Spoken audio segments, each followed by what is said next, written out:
Camila, bobo. Anda para allá, bobo. Ladies and gentlemen, welcome back to the SoFlo Soccer Channel. My name is Matt, and Inter Miami just tied to the worst team in the Eastern Conference this season. DC United 1-1 away at Audi Field, and with a completely rotated team, I should add. No Messi, no Suarez to start, no De Paul to start, no Bushi to start, no Jordi Alba because he was injured. So it was a completely rotated team, which we'll get to in a second. But honestly, an extremely, extremely disappointing performance from the Herons tonight. Yes, I mean, you could, depending on how you kind of view this, you can cut these guys a little bit of slack because it's not really a team that plays together. You had David Ruiz play, you had Noah Allen was at the starting left back with Fabico and Ashindes, that like the two strikers. Sailor was playing for the first time and God knows how long. But honestly, no, I'm not giving these guys any slack. I think we still have supposedly on paper a pretty damn talented team, but against this DC United side, we showed no energy, we showed no passion. I feel like we showed no clinicality, no determination, no threat to be, to be any to win this game. And that has been something of a problem for Inter Miami. I feel like as a whole, they just don't have that kind of lion or like predator type of mentality. In my opinion, that is my total opinion. I mean, like, despite having 71% of the possession, we had 14 total shots. We had 14 total shots, but none of them were of any good. Like, quite literally, I think there was probably maybe one that was pretty good, and that was the ball, like whip in, from like the left side of the field in that second half. You guys remember it, like hit the post, but that ended up being offside, so it didn't really count.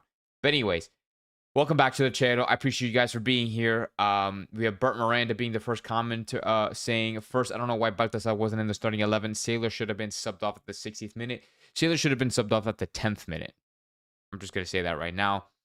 Taylor played horrible, but I'm going to get to that in a second. I'm not going to rush into it. Gustavo's in the chat saying, what's up? Mascherano equals no passion. Yeah. Vice Rosa, I'm going to shout you out here. Kremaski complains about the play time, and then when he plays tonight, he made a lot of mistakes. Cremita, that's the reason why you're not getting the time, my guy. But he is getting the time. Kremaski is getting the time. He's getting play time. He complained about not knowing where he's going to play until the day of the game. It doesn't make any sense to me.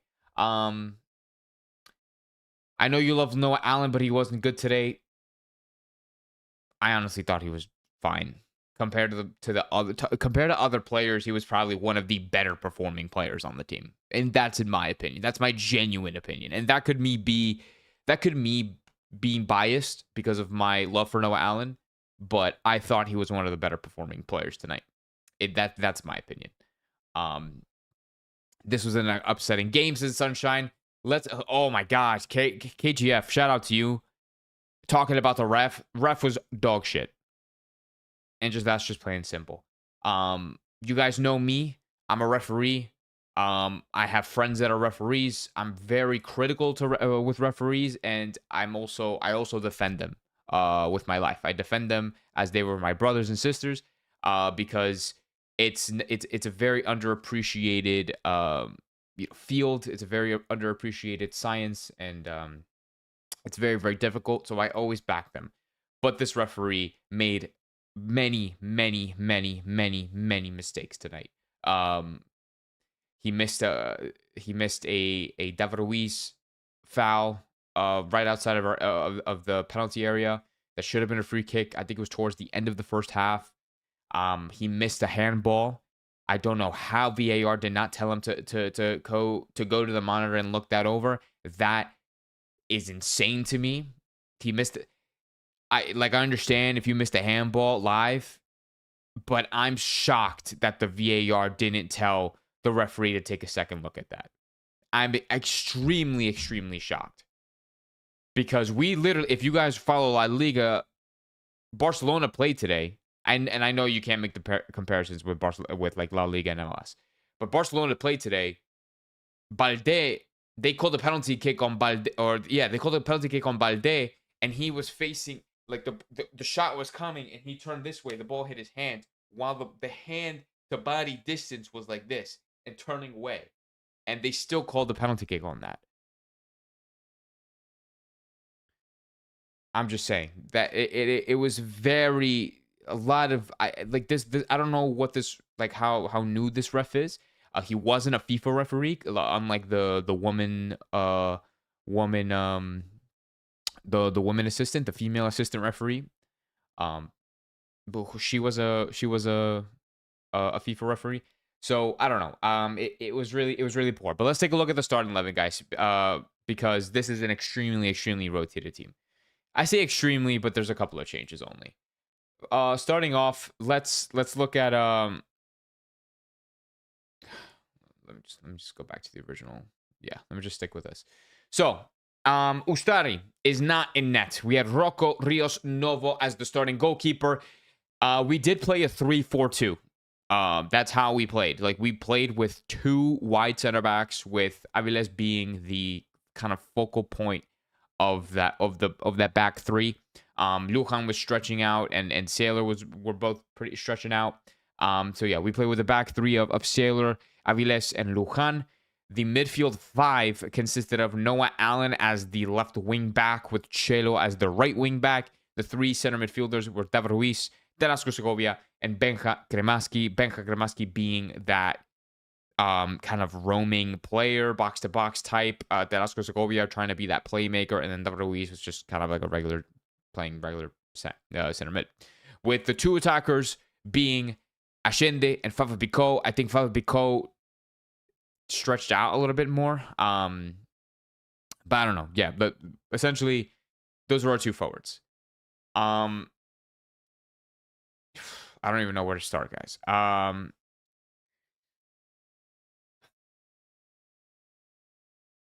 The referee basically said, "You guys got two pens against Tigres. I ain't giving any today."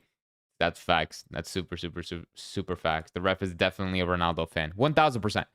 1,000%. Disappointing match. Referee was bad. He needs to find some new.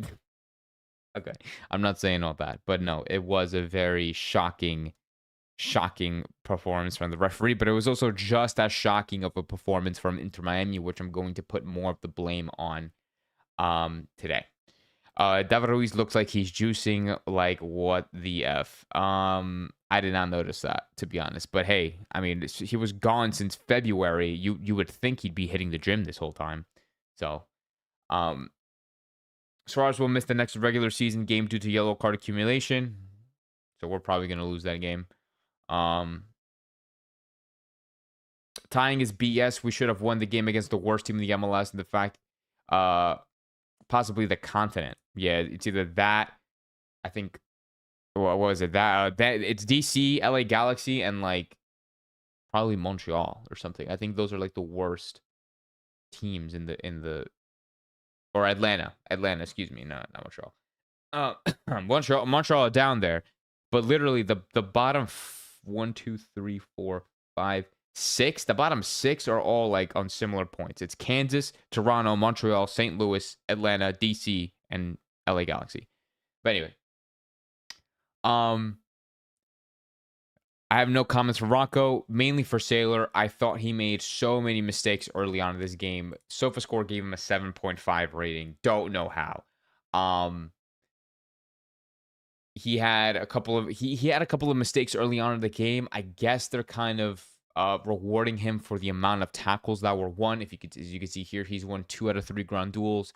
He won 3 out of 6 aerial duels. The aerial duels that he lost were bad. Like, it was really bad and almost led to goals on DC's part. He had a 94% pass accuracy, which I didn't really notice because I thought our passes in general didn't look the best. But SofaScore rated him highly. I thought he had a shocking first half. What time did he get subbed off? In the 79th minute. I thought he had a shocking first half. Maybe in the second half, I couldn't really see it, but maybe he adapted well. I thought Lujan and Aviles were kind of doing. I mean, it just nothing stood out to me. Like nothing stood out to me about this defense. Like Lujan and Chelo were kind of overlapping each other a little bit on this right hand side. Kremaski was all over the field. Like Velasco Segovia didn't really do anything. I thought Noah Allen tried his best. Shout out to Noah Allen for being the captain of the team tonight. Homegrown player, academy player, gets the captain's armband. I'm really shocked. Like if not Tadeo Ashende, if Baltasar Rodriguez, I didn't think Baltasar Rodriguez was actually going to start. I thought Baltasar was not going to play at all because they said, or they ruled him out as questionable. And normally, most of the time with Inter Miami, when you rule a player out that's questionable, you just don't play him. But I guess that wasn't the case tonight. So I don't know. We should have started him. He had an absolute banger of a goal, Baltasar Rodriguez. Just a couple of minutes after he got on, I think like 9 minutes later, Baltasar scored that screamer from outside the box, right-footed, curled, outside spin, super, super, super crazy. So shout out to Baltasar Rodriguez for that absolute golazo. Unfortunately, Inter Miami couldn't do anything with that confidence, but it looked like that pretty much boosted his confidence a lot. So we'll see. Funny thing is, I am the only heron in the Eagles' nest, aka my family are DC United fans. Oh shit, really? They will never play Obando. Obando got injured. Obando is still injured. And we don't know what it is. We don't know at least I don't know what it is. I don't know what the Obando injury is. He didn't travel with the team to DC. And I'm just thinking, like, why did we bring this kid? Like, why did we bring Obando if he was injury prone or he was already injured when he got here? Like, what are we doing? Like, what are we doing? Like, it doesn't, I don't get it. I genuinely don't understand. And, like, I feel bad. I feel bad for the kid because he's very young. He's 18 years old and he's already getting all these injuries. But it's like, I'm hoping this is not another Robbie Robinson type of situation where he retires at like 21. Or he probably wasn't 21. But, like, you know what I'm saying? Like, he retires very, very early because of injuries. And because, like, no club would want him. So, I don't know. Hopefully he doesn't turn into another Robbie Robinson. I said previously this team can score. Isn't Allen missed two clearing balls in a row? I started laughing, and yeah, it looks like a penalty at the end. Well, I'm not gonna say Noah Allen had a terrible game because of like two mistakes. I mean, like I don't remember those specific instances, but even if he did, I'm not gonna say he had a bad game because of those two mistakes. Especially because he's been one of the most consistent performing players this season for Inter Miami. So I'm not going to bash Noah Allen just for simply making mistakes because at the end of the day, we are human or these players are human and they will make mistakes. It's just the amount of mistakes that you make in a game and how much it costs the team and how simple these mistakes are that you need to try to prevent. Congrats on huge shout out to EJ Torres for being a member. Thank you for congratulating me on 4K, guys. We did just hit 4K. I believe it was today. I think it was earlier today, this morning. We hit 4,000 subscribers on the channel. It's insane that we managed to do that in a year, I would say. I started last season was my first year of like doing this, or like last January, last December, or like December of 2023. So like I did all of 2024. So this is the start of the second year. So in about a year and a half, we got 4K, and it means a lot that you guys support this channel and support me. So I appreciate to everybody who subscribed.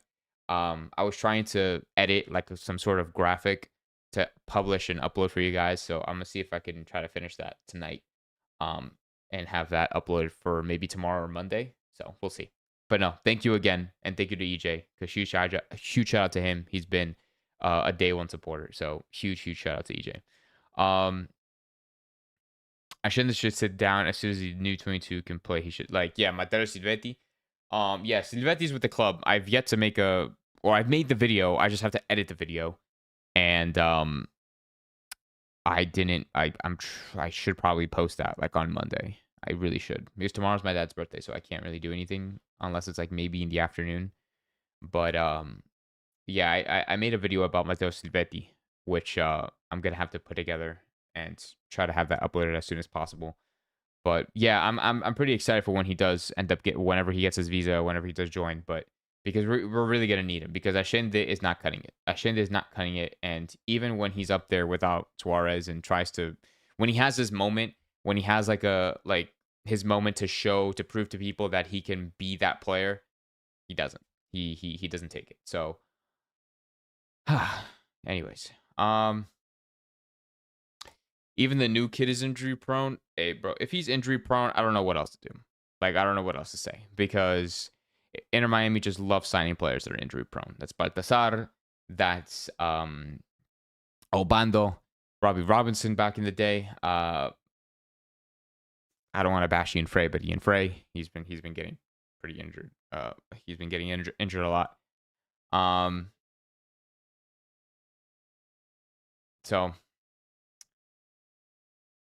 what's the thoughts on Otamendi to Miami?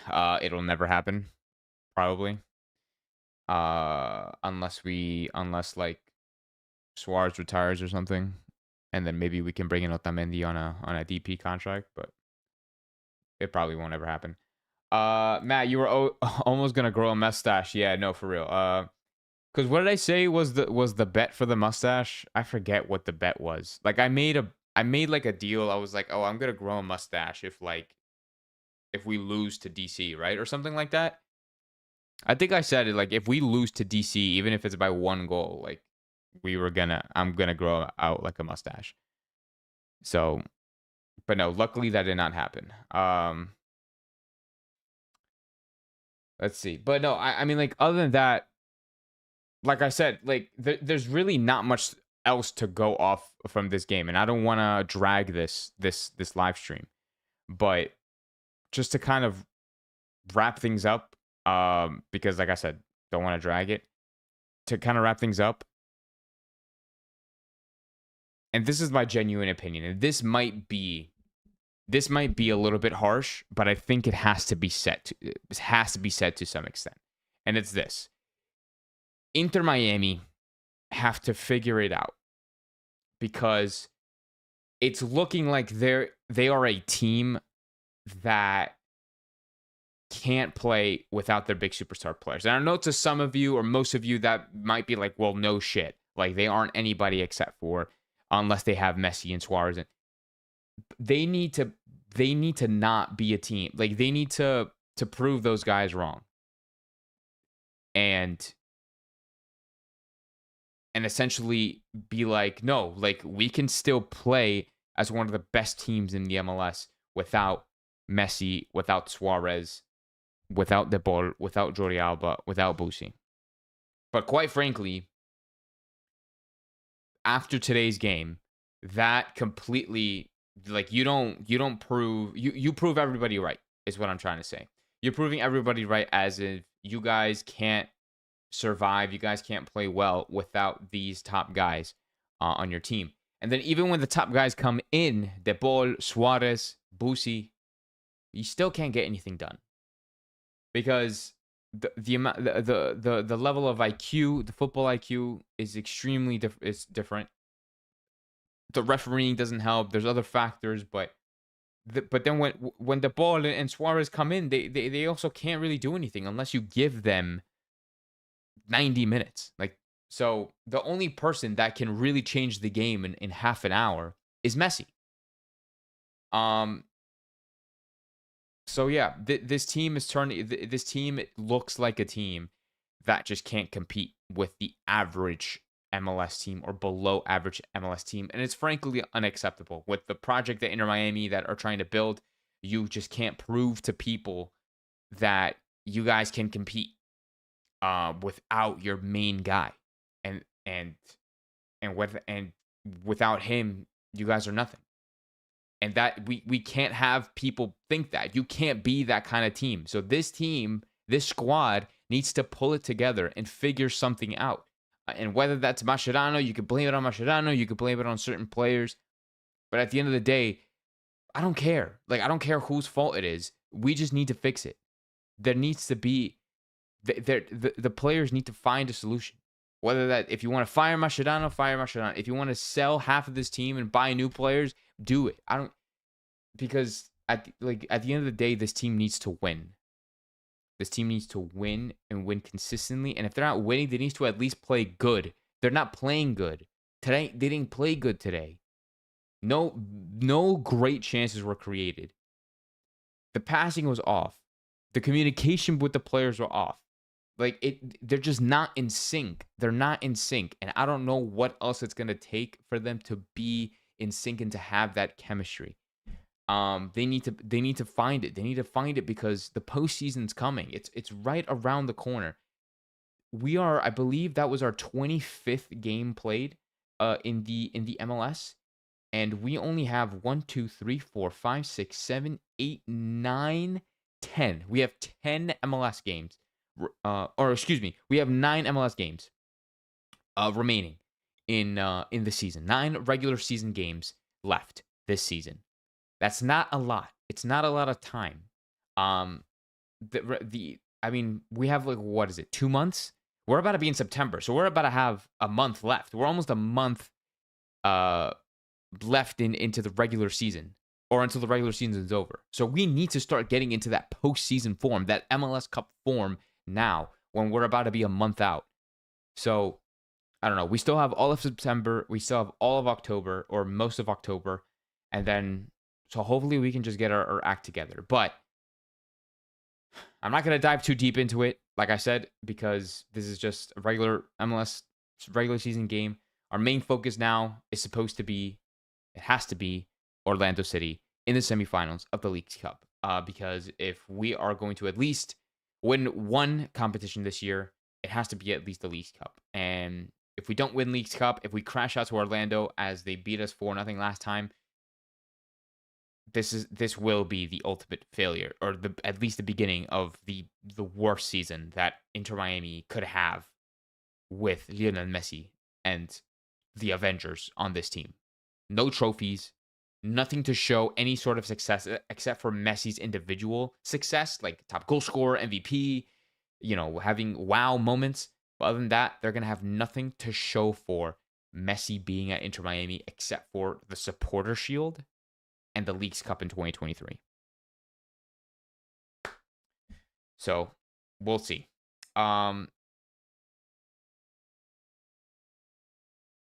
Dr. T says we don't have top talent.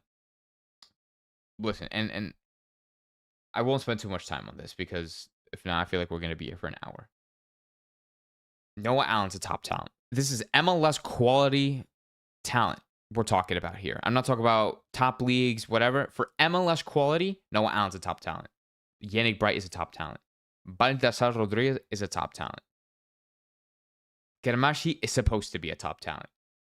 Aviles is supposed to be a top talent. Ian Frey, top talent. Things like it. These are top talents. Hey, shout out to Luana for the subscription. Top. We have top talents, guys. We have top talents. I'm gonna play that again because the chat was covering it. A huge shout out to Luana Melo Becher. Thank you for subscribing to the channel. We have top talent, guys. So it's not at the level of Messi, Bushi, Jordi, Rodrigo Paul. But for the MLS standards, these are great players. These are good players, at least, at the minimum. So I'm just saying, we don't have a bad team, guys. We don't have a bad team on paper. But it's just something's just not clicking. It's not clicking, and we need to find it before MLS Cup comes around in 2 months. But anyways, like I said, we're going to move on to Orlando. I'll probably do the preview on Tuesday. Yes, we're going to do the preview on Tuesday because the game's on Wednesday. So make sure you guys stay tuned for that. I'm going to try to have a video published about Matteo Silvetti by Monday. So you guys can look forward to that as well. So we're going to expect content on Monday, expect content on Tuesday. I'm going to do the post reaction for the Orlando game on Wednesday, I'm actually going to that game. I'm gonna be at the Orlando City game with my dad. We're both gonna go. So we're gonna hopefully we'll have a lot of fun. It's an 8:30 p.m. kickoff. So expect a very late post game reaction, probably maybe around 11 o'clock or midnight. So it all depends on what time the game ends, what time I get home, etc., etc., etc. But anyways, guys, thank you so much for watching this live stream of the SoFlo Soccer channel. Make sure to subscribe to the channel if you are new, like Luana did. I appreciate it. Make sure you hit the thumbs up if you have enjoyed this kind of content. We do this sort of thing all the time here. I appreciate to everybody who's joined in, who's getting involved, who's in the chat, talking it up, and expressing your opinions, your takes, and and all of the above, honestly. So yeah, Dr. T's wanting MLS Cup and Leagues Cup. I want both of them too. I think Frey, and for MLS standards, they're good players. For MLS standards, they're good players, and I won't say more on that for today. But anyways, that will be an epic game. You are so lucky, LOL. Yeah, I'm very fortunate that I can have the opportunity to watch this team week in and week out in person at the comfort of my house, and I'm gonna enjoy it while I last, because this will be the last season. This is my last season as a season ticket member for Inter Miami after 5 years or 4 or 5 years. So I'm going to enjoy every single moment that I can before they move to the Miami Freedom Park, and then I won't be able to go as often. So anyways, like I said, hope you guys have a good night. Enjoy the rest of your weekend. Enjoy your Sunday. And we'll move on from this game, and we're going to focus on Wednesday. Have a good night, guys, and Vote Miami. Ciao.